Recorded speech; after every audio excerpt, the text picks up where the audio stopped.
El principio de todas las cosas siempre ha sido un misterio envuelto en silencio. Antes de que el Edén fuera plantado, antes de que la luz brillara sobre la tierra, ya había algo: el abismo. La narrativa bíblica nos presenta esta realidad de forma sutil, casi como un susurro escondido entre las líneas del Génesis. La tierra estaba sin forma y vacía, y las tinieblas cubrían la faz del abismo. Esta frase, aparentemente simple, abre un océano de interpretaciones. El abismo estaba allí, presente, misterioso, silencioso, antes de cualquier jardín, antes de cualquier hombre. No fue creado junto con Adán, no nació en el mismo momento en que el Creador moldeó el polvo de la tierra. Ya existía, como un enigma profundo que el propio Dios quiso mencionar. Este detalle, a menudo ignorado, es la clave para entender que había algo anterior, un secreto guardado en las profundidades que permanece intacto hasta hoy. El impacto de esta revelación es inmediato. Si el abismo ya existía antes del hombre, significa que hay una historia no contada, un capítulo oculto en el tejido de la creación. El Espíritu de Dios flotaba sobre esas aguas oscuras, como un guardián ante un secreto inquebrantable. No era solo un detalle poético. La presencia directa del Espíritu indica que el abismo contenía algo peligroso o sagrado, algo demasiado grande para dejarlo libre. ¿Qué podía haber en las profundidades que requiriera la vigilancia divina? Esta pregunta resuena hasta hoy, atravesando siglos de interpretación teológica y curiosidad humana. El abismo, en su esencia, es un símbolo de misterio, pero también de algo que fue sellado, no destruido, no eliminado, sino contenido bajo la mirada atenta del Creador. Y si la tierra ya albergaba secretos antes de que la humanidad respirara por primera vez, ¿qué papel juega ese secreto en la historia cósmica? La idea de que el Edén fue el primer escenario de la existencia humana es central en la mayoría de las lecturas tradicionales de la Biblia. Sin embargo, al observar con atención las escrituras y las tradiciones antiguas, encontramos ecos de algo más antiguo, de una creación olvidada. El abismo no aparece como un accidente, sino como la sombra de una historia anterior. Muchos estudiosos e intérpretes a lo largo de los siglos han sugerido que tal vez hubo una creación antes de Adán, una era desconocida que terminó en ruinas y silencio. No es solo especulación vacía, sino preguntas que surgen naturalmente cuando notamos que el texto bíblico deja pistas, como un rastro puesto a propósito. El abismo podría ser la cicatriz de esa primera creación, un testimonio de algo que existió, pero que no fue preservado en detalle para nosotros. Algunos textos antiguos, como tradiciones judías y fragmentos apócrifos, hablan de mundos anteriores, eras destruidas por el poder de Dios, o de seres espirituales que caminaron por la tierra antes del hombre. Es como si hubiera una memoria borrada, pero no del todo. El eco de ese pasado resuena en leyendas de pueblos antiguos que narran sobre divinidades caídas, civilizaciones hundidas bajo las aguas, o reyes que desafiaron al Creador y fueron arrojados al olvido. El libro de Job, por ejemplo, menciona monstruos como el Leviatán, como si fueran recuerdos de criaturas de eras pasadas. El propio Génesis habla de las aguas como algo preexistente, no creado en ese momento, sino ya presente, esperando un orden. Estas pistas sugieren la posibilidad de que algo grandioso y misterioso existió antes de Adán, algo que se rompió de forma irreversible. Este concepto es tan inquietante como fascinante. Si realmente hubo una creación anterior, entonces el hombre no fue el primer habitante de la tierra, sino el sucesor de una era marcada por el caos y la rebelión. Esto explicaría por qué el abismo ya estaba allí, por qué las aguas estaban cubiertas de tinieblas, y por qué el Espíritu de Dios tuvo que flotar sobre ellas. Es como si la creación que conocemos hubiera comenzado sobre los escombros de un mundo olvidado, como una nueva construcción levantada sobre ruinas enterradas. Esta posibilidad nos hace mirar la historia de la humanidad con otros ojos, no como el inicio absoluto, sino como un reinicio, un acto de misericordia divina que ocultó los errores de un tiempo anterior. La propia tradición cristiana, en algunos de sus ramas más antiguas, sugiere esta visión de capas de creación. Los ángeles caídos, mencionados en textos como el de Enoc, podrían haber sido los habitantes de esa era primordial. Si es así, no surgieron en el Edén sino antes, y su rebelión fue la causa de la ruina que sumió al mundo en tinieblas. La humanidad habría sido creada como una respuesta, como una nueva esperanza ante el fracaso anterior. El silencio de 1905. Las escrituras sobre los detalles puede ser intencional. Tal vez Dios decidió borrar esa historia de la memoria humana para que no nos perdiéramos en su tragedia, pero dejó marcas sutiles, como recuerdos grabados en las piedras de una ciudad sepultada. Y entonces, una pregunta resuena con aún más fuerza. Si el abismo es la prisión de esa primera creación, ¿qué quedó de ella? ¿Solo cadenas y sombras, o fragmentos de gloria aún escondidos en las profundidades? La idea de que el abismo guarda no solo destrucción, sino también vestigios de algo grandioso, nos enfrenta a un misterio casi insoportable. El hombre vive sobre un escenario construido sobre ruinas invisibles, y tal vez, en el silencio de las aguas, aún resuene el lamento de la primera creación. Aquí está el gancho, y si lo que fue borrado no está completamente muerto, sino esperando el momento señalado para surgir de nuevo. El Génesis no explica qué había allí, solo nos muestra al espíritu flotando sobre las aguas.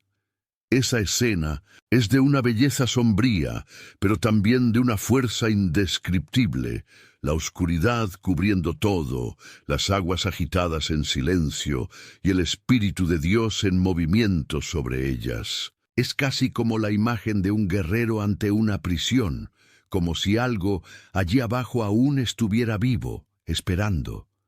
La narrativa sagrada nunca desperdicia palabras, y cada detalle tiene un peso. La falta de explicación en realidad es una invitación al misterio. El texto nos lleva a reflexionar. ¿Por qué la Biblia, al describir el inicio de la creación, se asegura de mencionar el abismo? ¿No habría sido más simple comenzar con la luz, con la belleza del Edén, con el orden divino? El abismo aparece primero, como si fuera una marca dejada a propósito para recordarnos que hay una historia mayor, una capa oculta de la realidad. El abismo no puede reducirse a un simple espacio físico o una metáfora literaria. Se describe como profundo, oscuro, un lugar donde las tinieblas tenían un dominio absoluto antes de que Dios ordenara la luz. En la tradición hebrea, el término tehom lleva el peso del caos primordial, algo que no solo existía, sino que resistía al orden. El espíritu flotaba no para destruir, sino para contener, para mantener en silencio algo que no debía emerger. Esta imagen es inquietante, porque sugiere que el abismo no estaba vacío, estaba habitado por una presencia, por una memoria, tal vez incluso por fuerzas aprisionadas. Esta idea resuena en varias tradiciones antiguas, que hablan de prisiones en las profundidades, de aguas que esconden monstruos, de fuerzas encerradas en cavernas sumergidas. El texto bíblico, sin profundizar, solo confirma: había tinieblas, había un abismo y había la vigilancia de Dios. Y aquí surge la pregunta inevitable, la que nos hace contener el aliento y seguir buscando respuestas. ¿Qué había en el abismo que requirió la presencia directa del Espíritu de Dios? Esta es la primera gran clave que abre nuestro viaje. No es solo una metáfora lejana, sino un detalle intencional que desafía nuestra comprensión del principio. Si el abismo ya existía, entonces tal vez la creación de Adán no fue la primera, sino la continuación de una historia interrumpida. Tal vez el abismo sea la prisión de lo que quedó de una era olvidada, la cicatriz cósmica de una batalla anterior a la humanidad. El silencio de la Escritura ante esta cuestión no es una ausencia, sino una invitación. El Creador nos dio un atisbo para despertar la curiosidad, pero dejó el resto velado, como diciendo, hay más, pero aún no es el momento de saber. El silencio de las Escrituras canónicas nunca fue total. Entre líneas, metáforas y breves menciones, hay fragmentos que parecen indicar que el abismo y sus misterios nunca fueron olvidados.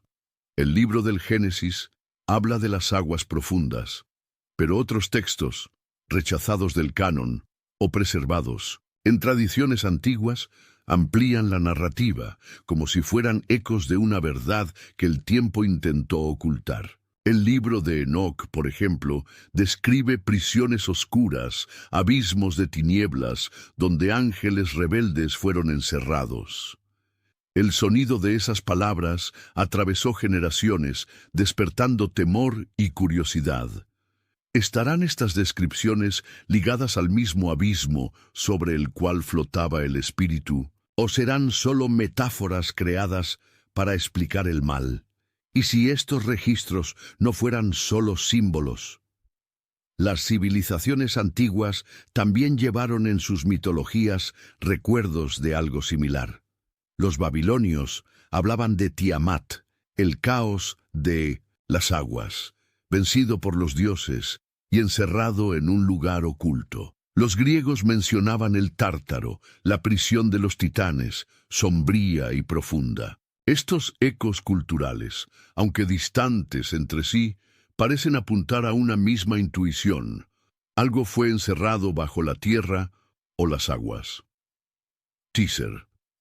¿Será posible que diferentes pueblos hayan presenciado cada uno a su manera vestigios de una realidad perdida que precede a nuestra creación? Dentro de la propia Biblia hay atisbos más audaces de lo que parecen a primera vista.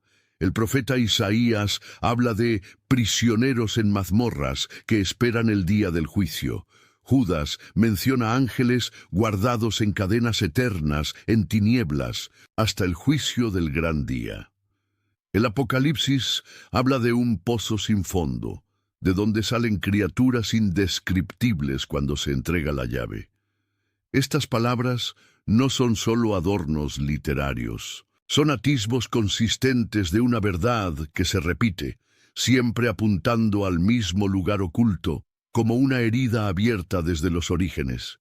Y si el abismo no fuera solo una prisión, sino también un archivo, un depósito vivo de lo que quedó, de la primera creación, estos textos antiguos, leídos juntos, construyen un mosaico inquietante. Es como si cada autor hubiera recibido un fragmento de una revelación mayor, pero nunca entregada por completo. El libro de Enoc describe ángeles aprisionados bajo montañas, esperando juicio. El Apocalipsis refuerza el sello de Dios sobre los abismos. Los salmos hablan del mar rugiendo contra el Creador. El mar, las aguas profundas, la oscuridad subterránea. Todos estos elementos se repiten, conectando símbolos que atraviesan siglos y culturas. No es coincidencia, es un vestigio que sobrevivió incluso bajo el velo del silencio. Si este viaje al misterio del abismo te ha dejado con más preguntas que respuestas, no olvides dejar tu like y suscribirte al canal, porque en el próximo, en vídeo, vamos a explorar aún más profundo qué secretos guarda el abismo que el Creador decidió sellar. ¿Y qué significa esto para la humanidad que vive sobre estas ruinas invisibles? Sin embargo, aún queda el mayor misterio. ¿Por qué Dios sellaría estos registros de forma fragmentada, dispersándolos entre libros aceptados y rechazados, entre culturas hebreas y paganas? Tal vez porque ciertas verdades no podían revelarse en su totalidad, para no destruir la esperanza de la humanidad. O tal vez porque solo al final, cuando los sellos sean rotos, el panorama completo será visible. Hasta entonces, todo lo que tenemos son fragmentos, ecos y atisbos. Pero cuando este silencio se rompa, ¿será solo revelación o también juicio? El silencio del mar, un silencio que pesa como si estuviera tejido por el propio tiempo. Imagina por un instante las aguas infinitas extendidas ante los ojos de Juan, el apóstol del Apocalipsis. No escucha viento, no hay olas, no hay canto de aves, solo la respiración contenida de la creación. Y el texto sagrado lo confirma. Y cuando abrió el séptimo sello, hubo silencio en el cielo por casi media hora. Apocalipsis 8:1. Este silencio no es vacío, sino una pausa divina. Es el respiro del universo antes de la revelación, el preludio de lo que está por venir. El mar, a lo largo de la historia bíblica, siempre ha sido un símbolo de misterio. Al principio de todo, cuando la tierra estaba sin forma y vacía, y las tinieblas cubrían la faz del abismo, Génesis 1:2, era sobre el mar primordial que el Espíritu de Dios flotaba. Las aguas representaban el caos, la incertidumbre, el abismo del desconocido. Y fue Dios quien estableció límites, quien separó el mar de la tierra, quien impuso orden sobre lo que parecía indomable. Por eso, cuando vemos el mar en silencio en el Apocalipsis, entendemos que no es una calma común, sino un acto simbólico. El caos está momentáneamente dominado, esperando la próxima palabra del Señor. Piensa en el contraste. El mismo mar que se alzó para tragarse al ejército del faraón en el Éxodo. El mismo mar que Jonás enfrentó en su huida y que casi costó la vida de los marineros. El mismo mar que Jesús calmó con una sola orden: «Cállate, quédate quieto». Marcos 4:39. Ahora, en el Apocalipsis, el mar no necesita ser reprendido. Ya está mudo, estático, rendido al mandato del Creador. Es como si toda la creación se hubiera inclinado en reverencia, esperando el sonido de las trompetas que están por sonar. La escena se expande ante los ojos del espectador. El horizonte infinito, el cielo y el mar fundidos en una misma línea. La luna se refleja sobre las aguas inmóviles y el silencio es tan denso que casi se puede escuchar. Es el tipo de silencio que no trae paz, sino expectativa. El corazón humano sabe que algo se acerca. La ausencia de sonido se convierte en una profecía. El próximo sello está a punto de revelar la dimensión del juicio divino. Pero ¿por qué el mar? ¿Por qué esta simbología tan recurrente en las Escrituras? Isaías nos da una pista al declarar: «Pero los impíos son como el mar agitado, que no puede calmarse, cuyas aguas arrojan lodo y fango». Isaías 57:20. El mar, con su movimiento incesante, siempre ha representado la inquietud de la humanidad sin Dios. Y si ahora el mar se silencia, tal vez sea porque incluso el pecado, la rebeldía y la agitación de las naciones tuvieron que callar ante él, en poder del Cordero. El silencio del mar es la confesión muda de que nadie puede resistir el decreto divino. Raise the rudders! Raise the sails! Raise the sails! Captain, an unidentified ship is approaching. Over.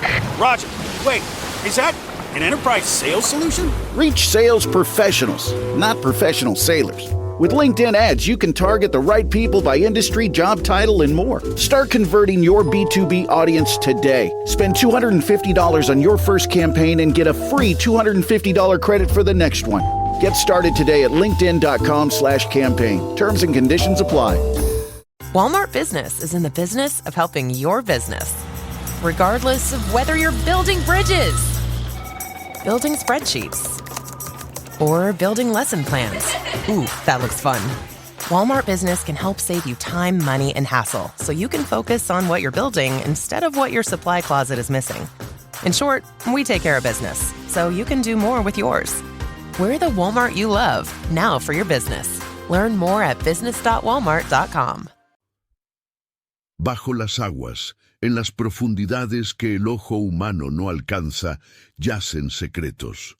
Restos de civilizaciones, barcos tragados por el abismo, monumentos que desaparecieron en la oscuridad. El mar guarda la memoria de los imperios que se alzaron contra el Altísimo y cayeron.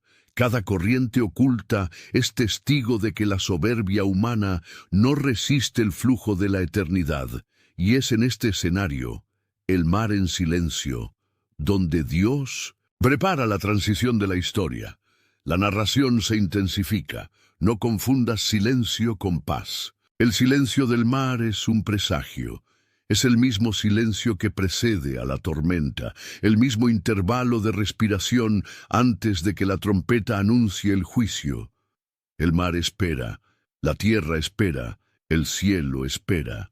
Toda la creación está en expectativa, porque el próximo acto no será común, será cósmico, será eterno. Y el texto bíblico aún nos señala el futuro. Vi un cielo nuevo y una tierra nueva, porque el primer cielo y la primera tierra pasaron, y el mar ya no existe. Apocalipsis 21:1. El mar en silencio es solo un preludio del destino final. El día en que el caos dejará de existir, en que no habrá más barrera entre lo humano y lo divino, porque Dios habitará para siempre con los hombres. El mar que hoy guarda misterios, mañana será abolido, y la eternidad será clara, sin sombras, sin abismos, sin límites. Y así, el silencio del mar nos enseña. No solo refleja la escena apocalíptica, sino que también habla del corazón humano. Como el mar, podemos parecer tranquilos por fuera, pero por dentro cargamos corrientes ocultas, turbulencias invisibles. Y si el mar tuvo que callar ante el Cordero, nosotros también debemos silenciarnos ante Dios. El Señor está en su santo templo. Que calle ante Él toda la tierra. Habacuc 2:20. El silencio es reverencia, es adoración, es el reconocimiento de que no hay palabras humanas capaces de explicar lo que está por revelarse. En el fondo, la narración deja una última reflexión. El silencio del mar no es el fin. Es solo el umbral. Es el momento en que el reloj de la eternidad contiene el aliento para anunciar el próximo acto. El silencio del mar es el preludio de la eternidad. El cielo permanecía en expectativa. El silencio que dominaba el mar ahora se extendía por todo. El cosmos, como si el universo estuviera atrapado en una respiración contenida. Y fue entonces cuando Juan contempló algo que ningún ojo humano había osado imaginar: el sello oculto de Dios. Y vi a otro ángel que subía desde el oriente, llevando el sello del Dios vivo. Apocalipsis 7:2. Esta marca no era visible para los hombres comunes, pero llevaba consigo la autoridad del Altísimo, la distinción eterna entre aquellos que le pertenecen y aquellos que eligieron seguir otro camino. La narración fluye como un río profundo, revelando que el sello es más que un símbolo, es identidad. Desde el inicio de la historia bíblica, Dios siempre marcó a los suyos. Cuando Caín temió la venganza tras el asesinato de Abel, la Escritura relata: y el Señor puso una señal en Caín, Génesis 4:15. En Ezequiel leemos que los hombres recibieron una marca en la frente para ser librados del juicio, Ezequiel 9:4. Y en el Apocalipsis, el sello del Dios vivo es la promesa final de que aquellos que pertenecen al Señor nunca serán confundidos con los impíos. No es solo una marca visible, sino una firma espiritual, invisible para el mundo, pero registrada en el trono del Altísimo.